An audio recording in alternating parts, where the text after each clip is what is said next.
बहुत नर्वस हो रही हूँ, मेरा दिल घबरा रहा है। क्यों? क्या हो गया ऐसा? क्यों घबरा रहा है? कुछ गलत हुआ है क्या? फॉर्म रिलीज हो गए तो आपके लिए कुछ गलती हो गई है? वो फॉर्म ज्यादा मुश्किल है क्या पढ़ाई करना? मतलब बैठ के आपको बुक्स लेके बैठना है बस, और आपको बस वो चीजें पढ़नी है, ध्यान देना है कि आखिर हुआ क्या। पढ़ाई से ज्यादा इजी कुछ नहीं है, और प्रेशर से कोई नहीं पढ़ सकता। जब तक आपका माइंड बिल्कुल फ्री नहीं होगा, जब तक आप पूरे इंटरेस्ट के साथ पढ़ाई नहीं करते हो, आप बिल्कुल नहीं कर पाओगे। सबसे ज्यादा हार्ड वर्ड को सबसे इजी बनाना है, अपना माइंड उन लोगों से हटा देना है जो आपको डिस्ट्रैक्ट करते हैं। रेस्ट करो, चाय पियो, फैमिली के साथ बैठो, काम करो घर का।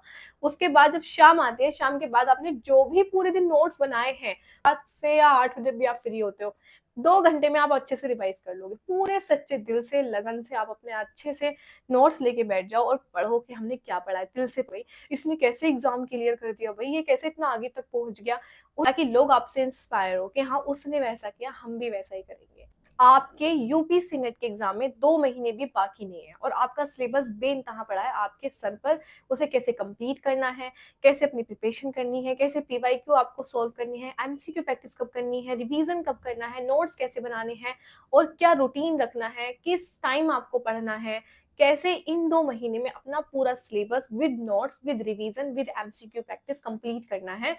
आज हम इस वीडियो में देखेंगे। आपकी पूरी तैयारी का एक फॉर्मूला, एक आपको फॉर्मेट बना के मैं देती हूँ। बस इस वीडियो को लास्ट तक जरूर देखना, वीडियो जरूर पसंद आएगा, और आपके लिए बहुत इंफॉर्मेटिव वीडियो होने वाला है।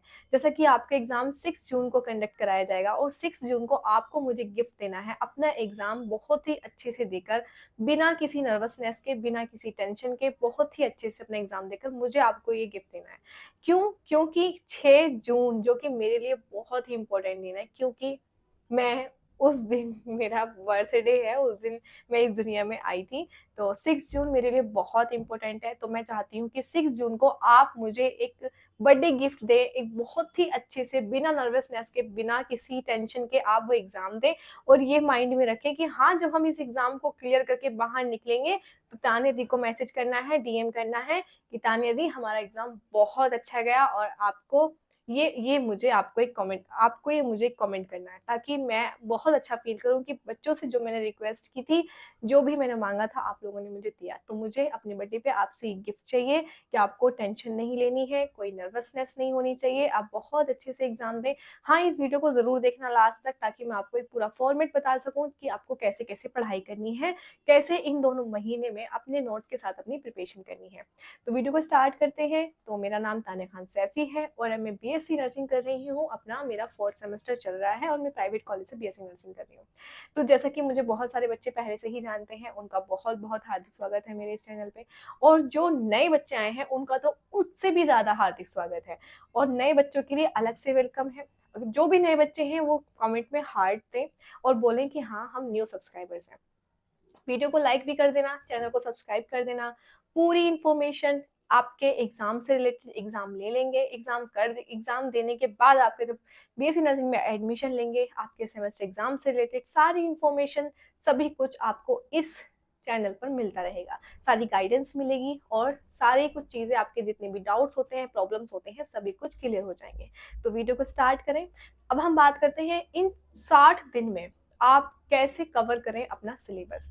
देखिए, जितना आपका सिलेबस हो गया है अभी, ठीक है, वो भी हो गया, ठीक है, लेकिन अगर आपका अभी तक कुछ भी नहीं हुआ, ठीक है, अभी आप बिल्कुल नील है, आपने कुछ भी नहीं पढ़ा, आपने सोचा था कि फॉर्म आने के बाद हम अच्छे से पढ़ाई करेंगे। वैसे तो कुछ बच्चे बहुत पहले से पढ़ाई कर रहे हैं, लेकिन कुछ बच्चों को अब जाके लगा है कि हाँ, हमें अब पढ़ाई करनी है। तो अभी उन्हें क्या करना है, सबसे जो आपके मोस्ट जो सब्जेक्ट्स होते हैं, जिनसे क्वेश्चंस ज्यादा पूछे जाते हैं, पहले बात तो सबसे अपना फिजिक्स, केमिस्ट्री, बायोलॉजी आपका ना सभी को पढ़ने की बहुत जरूरत होती है। नर्सिंग एप्टीट्यूड है, जिसका सिलेबस कहीं आपको नहीं मिलता है, आप सिर्फ किसी एक स्पेसिफिक एक चैनल से ही पढ़ सकते हैं, आपके पास कोई बुक नहीं होती है नर्सिंग एप्टीट्यूड की, इंग्लिश ग्रामर टफ लगता है, तो ये सारी चीजें भी आपको पढ़ने की बहुत जरूरत है।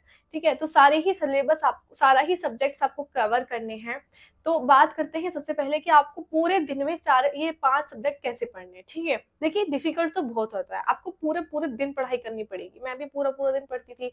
जब मैं पढ़ाई करती थी तो मैं कुछ भी नहीं सोचती थी मेरे दिमाग में। मैंने इंस्टा, अपने स्नैपचैट, मैंने सब कुछ डिलीट कर दिया था। किसी रिश्तेदार से, किसी फ्रेंड से, किसी से कोई बातचीत नहीं। बस मेरा पूरा फोकस अपनी पढ़ाई पे रहता था।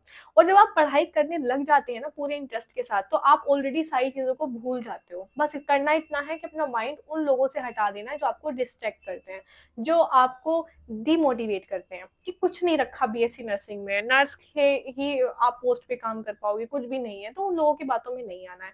आपको आपका जो मकसद है, आपका जो टारगेट है, वो एक होना चाहिए कि हाँ मुझे एग्जाम में 100+ मार्क्स चाहिए।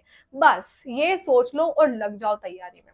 ठीक है, बात करते हैं पढ़ाई कैसे करनी है। सबसे पहले मैं आपको अगर एक शेड्यूल बना के दूं कि आपको किस वक्त पढ़ना है, तो सबसे पहले जब आप अपनी यूनिट पढ़ें या क्लास ले रहे हैं अगर ऑनलाइन, तो भी आपको मॉर्निंग में ही पढ़ना है। ठीक है, मॉर्निंग में ही आप अपनी क्लास, अपने नोट्स प्रिपेयर करें। क्लास के साथ साथ आप अपने नोट्स बनाते रहें, शॉर्ट नोट्स बनाएं, बहुत ही क्लीन और बहुत ही अच्छे तरीके से अपने नोट्स आप बनाते रहें, प्रिपेयर करते रहें।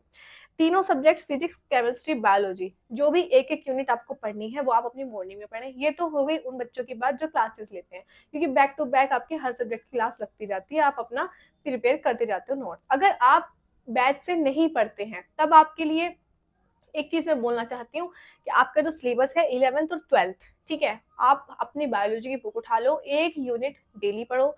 ठीक है, एक यूनिट सुबह में डेली पढ़ो, डीप पढ़ो अच्छे से, लेकिन पढ़ाई के साथ साथ जो भी उसके जो कीबोर्ड्स होते हैं, जो मेन पॉइंट्स होते हैं, उनको लिखते चले जाओ। शॉर्ट नोट्स आपको बनाने हैं, जो चीजें आप बार बार भूल जाते हैं उनको नोट्स में लिखते रहो। एक यूनिट का अपना यूनिट नंबर डालो, यूनिट का नाम डालो, उसके बाद उसके नोट्स प्रिपेयर करो खुद से। बुक ले लो, बुक तो होगी आपके पास, ऑलरेडी 12th करके आए हो तो फिर बुक तो आपके पास होगी।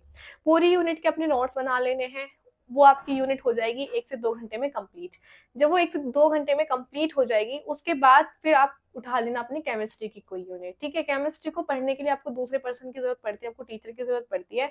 आप यूट्यूब पे जब वो यूनिट पढ़ रहे हैं, उस यूनिट का नाम डालना यूट्यूब पर और सर्च करना कि हाँ इसकी थ्योरी चाहिए, तो आपकी आ जाएगी। तो आपको इतना टेंशन लेने की जरूरत नहीं है, हो जाएगा आपका केमिस्ट्री भी। फिर ऐसे ही फिजिक्स की आपको एक यूनिट पढ़नी है और उसके भी साथ के साथ अपने नोट्स प्रिपेयर करने हैं। ठीक है, तो ये तो हो गए आपके तीनों सब्जेक्ट्स। नोट्स बनाने हैं और अपना क्लास लेनी है या फिर खुद से पढ़ना है, डीप पढ़ना है, साथ के साथ नोट्स बनाने, ऑलरेडी आपका कवर हो जाएगा। ठीक है, एक एक यूनिट कंप्लीट हो गई है। उसके बाद आती है फिर अपना खान पान करना, नहाना धोना। उसके बाद फिर से आपको कुछ नहीं सोचना है, कहीं नहीं जाना है, सिर्फ और सिर्फ 60 दिन आपको खुद को देने हैं। ठीक है, आपने थोड़ा सा गैप लिया, 1 से 2 घंटे का आपने गैप ले लिया, दोपहर हो गई है, बिल्कुल मैं मानती हूँ 1 से 2 बज गए, तब जाकर बैठना है अपने नर्सिंग एप्टीट्यूड और अपने इंग्लिश ग्रामर को लेकर। ठीक है, नर्सिंग एप्टीट्यूड का कोई एक टॉपिक, जो भी आपको सिलेबस मिला हुआ है, उस सिलेबस को उठाना है, एक टॉपिक उठाना है और उस सिलेबस से रिलेटेड या तो आपको क्लास मिल जाएंगी बैच में, क्लास नहीं मिल रही है तो आप यूट्यूब पर सर्च कर सकते हैं या फिर आप चैट जीपीटी से भी स्क्रॉल कर सकते हैं। लेकिन गलती ये नहीं करनी है, आपको नोट्स जरूर बनाने। नोट्स के बिना आप पढ़ने मत बैठना। नोट्स आपके होंगे, आप बाद में वो रिवाइज कर लोगे कि हाँ आपने क्या पढ़ा है। फिर आपने नर्सिंग एप्टीट्यूड पढ़ लिया, उसके बाद फिर आप थोड़ी देर बाद 2 घंटे अपने नर्सिंग एप्टीट्यूड को दो, नोट्स बनाओ, पूरा टॉपिक क्लियर कर दो, बिल्कुल टॉपिक में कुछ छूटना नहीं चाहिए। और फिर भी अगर आपको प्रॉब्लम आती है ना पढ़ाई से रिलेटेड, देखिए मैं एमसीक्यू प्रैक्टिस भी कराती हूँ इस चैनल पे, मॉडल पेपर भी मैंने डाल रखे हैं, और जितनी भी आपकी और भी कोई प्रॉब्लम है तो सभी कुछ यहाँ पर मिलेगा। नर्सिंग एप्टीट्यूड के यहाँ पर एमसीक्यू प्रैक्टिस करने को मिलेंगे, बायोलॉजी के मिलेंगे, केमिस्ट्री के मिलेंगे, फिजिक्स के मैंने अभी तक नहीं कराए। पूरा मॉडल पेपर आपको मिलेगा यहाँ पर, जितने भी आपके क्वेश्चन होते हैं, यानी कि 120। उसके लिए क्या करना है, आपको चैनल को सब्सक्राइब करना है। मॉडल पेपर ऑलरेडी मैंने डाला हुआ है, प्लेलिस्ट बना रखी है, जाकर यूपीसी नेट 2026 के नाम से आपको प्लेलिस्ट मिल जाएगी, वहां जाकर आप चेक कर लेना, पूरी वीडियो देख लेना। ठीक है, तो ये तो हो गया आपके पूरे सिलेबस, आपने कंप्लीट कर लिया। 3 से 4 बजे तक आपने अपना एक एक यूनिट सारे सब्जेक्ट्स की पढ़ ली। फिर आती है शाम, अभी शाम आ गई, अपना रेस्ट करो, चाय पियो, फैमिली के साथ बैठो, काम करो घर का। उसके बाद जब शाम आती है, शाम के बाद आपने जो भी पूरे दिन नोट्स बनाए हैं, पूरे सब्जेक्ट्स के, 5 सब्जेक्ट्स के, आपको बैठ जाना है। 7 से या 8 बजे भी आप फ्री होते हो, 2 घंटे में आप अच्छे से रिवाइज कर लोगे। पूरे सच्चे दिल से, लगन से आप अपने अच्छे से नोट्स लेके बैठ जाओ और पढ़ो कि हमने क्या पढ़ा है। दिल से पढ़ो, उस चीज को माइंड में बिठाओ कि अच्छा ऐसा होता है, अच्छा बायोलॉजी में ऐसा होता है, अच्छा केमिस्ट्री में ऐसा होता है, ऐसा भी हो जाता है, क्या इसकी रिएक्शन इससे कराएंगे तो ऐसे भी हो जाता है, अच्छा कार्बन में इतने वो होते हैं। ये माइंड से लेकर पढ़ो, प्रेशर लेके कोई नहीं पढ़ सकता, प्रेशर से कोई नहीं पढ़ सकता। जब तक आपका माइंड बिल्कुल फ्री नहीं होगा, जब तक आप पूरे इंटरेस्ट के साथ पढ़ाई नहीं करते हो, आप बिल्कुल नहीं कर पाओगे। पढ़ाई सबसे ज्यादा मुश्किल काम है, लेकिन अगर आप उससे पूरे इंटरेस्ट के साथ पढ़ो तो पढ़ाई से ज्यादा इजी कुछ नहीं है। और पढ़ाई ही एक ऐसी चीज है जो आपका पूरा फ्यूचर कन्वर्ट कर सकती है, पूरा फ्यूचर। आप सिर्फ एक पढ़ाई, ज्यादा मुश्किल है क्या पढ़ाई करना? मतलब बैठ के आपको बुक्स लेके बैठना है बस, और आपको बस वो चीजें पढ़नी है, ध्यान देना है कि आखिर हुआ क्या है, कैसे होता है, बायोलॉजी में क्या होता है, फिजिक्स में क्या है, केमिस्ट्री में क्या है, सब कुछ तो तो करके चले गए वैज्ञानिक। आपको बस अपनी चीजों को पढ़ना है और दिमाग में रखना है। इस सबसे ज्यादा हार्ड वर्ड को सबसे इजी बनाना है, अपने इंटरेस्ट अपने अंदर ले आओ पढ़ाई का, बस। फिर दुनिया आपसे मोटिवेट होगी कि हाँ भाई ये तो इतना, मतलब इतना कैसे माइंडेड हो गया भाई, इसने कैसे एग्जाम क्लियर कर दिया भाई, ये कैसे इतना आगे तक पहुंच गया। उन लोगों के लिए इंस्पायर हो जाओ आप, मतलब उन लोगों के लिए एक मोटिवेशन बन जाओ आप, ठीक है, ताकि लोग आपसे इंस्पायर हो कि हाँ उसने वैसा किया, हम भी वैसा ही करेंगे, ठीक है। काफी सारे बच्चे हैं जिनके बस यही डाउट रहते हैं, टेंशन हो रही है, बहुत नर्वस हो रही है, मेरा दिल घबरा रहा है, क्यों? क्या हो गया ऐसा, क्यों घबरा रहा है? कुछ गलत हुआ है क्या? फॉर्म रिलीज हो गए तो आपके लिए कुछ गलती हो गई है? वो फॉर्म रिलीज हुए आपके लिए तो खुशी की बात है। कम टाइम है, कोई बात नहीं, लग जाओ कि हाँ, ये टारगेट बना लो कि हाँ मुझे 2 महीने में पूरा सिलेबस कंप्लीट करना है, 2 बार रिवीजन करना है, ठीक है। बात आती है एमसीक्यू कैसे प्रैक्टिस करने हैं, तो एमसीक्यू प्रैक्टिस करने के लिए आप 1 घंटा दिन में निकालें। अभी एमसीक्यू प्रैक्टिस के आपको कोई ना कोई टेस्ट सीरीज लेनी पड़ेगी। मैं टेस्ट सीरीज के बारे में स्क्रॉल करूंगी, जो भी आपका, जितनी भी कौन कौन से आपके प्लेटफॉर्म है जहां पर आपके एमसीक्यू प्रैक्टिस कराए जाएंगे, उसके बारे में स्क्रॉल करने के बाद एक प्रॉपर वीडियो बनाऊंगी टेस्ट सीरीज के ऊपर कि आपको कौन सी ज्वाइन करनी चाहिए। लेकिन टेस्ट सीरीज ज्वाइन जरूर करना, उससे आपको पता चल जाएगा क्वेश्चन किस तरह के पूछे जाते हैं, कैसे कैसे क्वेश्चन एग्जाम में आते हैं, सभी कुछ, ठीक है। तो टेस्ट सीरीज के बारे में प्रॉपर वीडियो बनाऊंगी, इसके लिए मुझे फिर से रिमाइंड करा देना कि हाँ दी आपने बोला था, और बनाई नहीं वीडियो, क्योंकि मुझे भी एक्चुअली मैं सच में भूल जाती हूँ, क्योंकि प्लेटफॉर्म बहुत कम है बीएससी नर्सिंग के एग्जाम जो कराते हैं, लेकिन मुझे उनके बारे में थोड़ा सा स्क्रॉल करना है कि किसके जो है एग्जाम बेस्ड क्वेश्चन रहते हैं, ठीक है। तो वो मैं स्क्रॉल करूंगी, उसके बाद में आपको ये प्रॉपर इन्फॉर्मेशन दूंगी कि आपको कौन सी जो है आपको कौन सी है, ठीक।